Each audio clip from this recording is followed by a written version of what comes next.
তুমি কোন আব্বাস? তুমি আসছো এখানে মামলা করতে? গুনার টাইম নাই।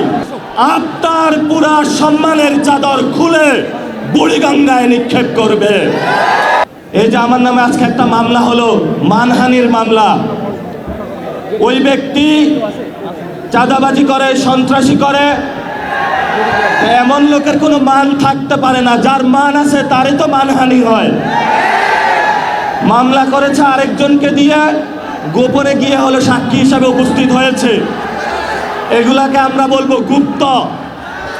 আপনি ঢাকা আটে ফেল করেছেন, লিখে রাখুন জনাব আব্বাস। আপনাকে তারেক জিয়া এসে রক্ষা করেছে। তারেক জিয়া যদি এসে রক্ষা না করত, তাহলে আপনি মির্জা আব্বাসের ছুনোপুটিও আমরা ঢাকা হাটে খুঁজে পাইতাম না। হালে পানি আছে, এখনো বেঁচে থাকার সুযোগ আছে। ভদ্র হন, ভদ্র হতে শিখুন। আমরা সভ্য সমাজে বসবাস করি। অসভ্য আচরণ করবেন না।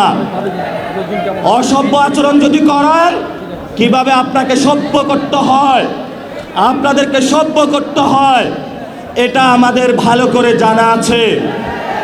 ওরা আমাদের ভয় দেখায়। আমরা এক আল্লাহ ছাড়া কারো কাছে ভয় পাই না। মামলা হামলা অনেক আগেই পার করেছি। শেখ হাসিনার আমলে রিমান্ডে নিয়ে আমাকে মাথা নিচের দিকে দিয়ে, পা উপর দিকে দিয়ে সারা রাত নির্যাতন করেছিল।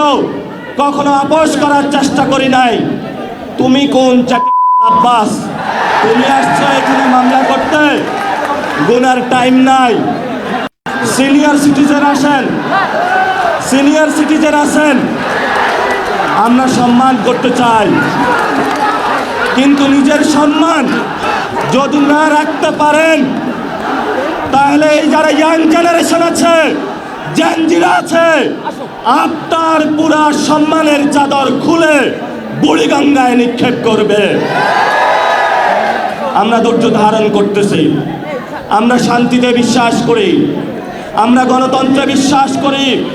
ওই দিন নির্বাচনের দিন আমি যদি সেইখানে কনফ্রন্টেশনে যেতাম, হাজার হাজার স্টুডেন্ট হসপিটালে থাকতো। আমি গণতন্ত্রে বিশ্বাস করেছি, কিন্তু গণতন্ত্রের নামে আপনারা ইঞ্জিনিয়ারিং করেছেন। আমরা এখনো সহ্য করছি।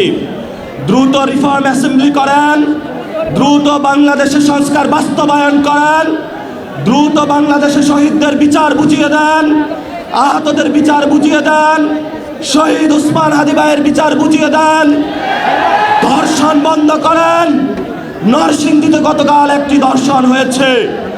আপনার সন্তান আছে, তাকে আপনি নিরাপত্তার চাদরে আবৃত করে রাখেন। আমার সন্তান, আমার মা বোনের যেদিন নিরাপত্তা দিতে পারবেন, সেদিনই আপনি জনতার প্রধানমন্ত্রী হবেন। এর আগে হবেন না, হবেন না। আমরা একটা আশঙ্কার মধ্যে দিনাতিপাত করছি। আইন শৃঙ্খলার অবনতি হয়েছে।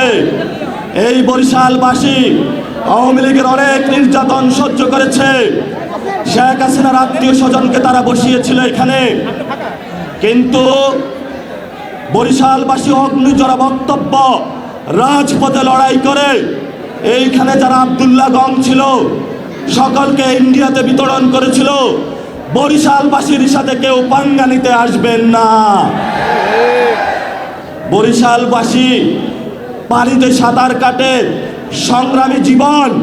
তারা জীবন যুদ্ধে অলরেডি জয়ী হতে আছে। তাদেরকে নতুন যুদ্ধ আপনারা শেখাতে আসবেন না।